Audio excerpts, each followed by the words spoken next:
Дермене жусаны. Дермене жусаны көп жылдық жартылай бұталы өсімдік. Оның кіндік тамыры жуан және айналасында көптеген қосымша тамырлары болады. Қызғыл түсті сабақтары тік өседі. Оның биіктігі 30-50 сантиметрдей. Сарғыш қоңырқай түсті жапырақтары қауырсын пішінді, әрі жиектері тілімделіп келеді.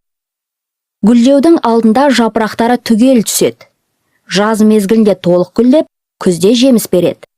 Бұл өсімдіктің шипалық қасиетін қазақ халқы ерте кезде-ақ біліп, оның қайнатылған тұнбасын, қоспасын түрлі ауруларға, әсіресе ішектегі құрттарды түсіру үшін пайдаланғаны белгілі. Аңыз бойынша ертеде дәрі іздеп келген басқа ұлт өкілдері жергілікті тұрғындардан қандай дәрілік өсімдіктерді білесіңдер деп сұраған кезде, дәрі міне деп дермене жусанын көрсеткен екен. Содан оның атауы дәрі міне, ақыры дермене аталып кетіпті. Дермене жусанын дәрінің қазынасы, дәрінің қоймасы, дәрілердің патшасы, дәрілердің дәрісі деп босқа атамаған.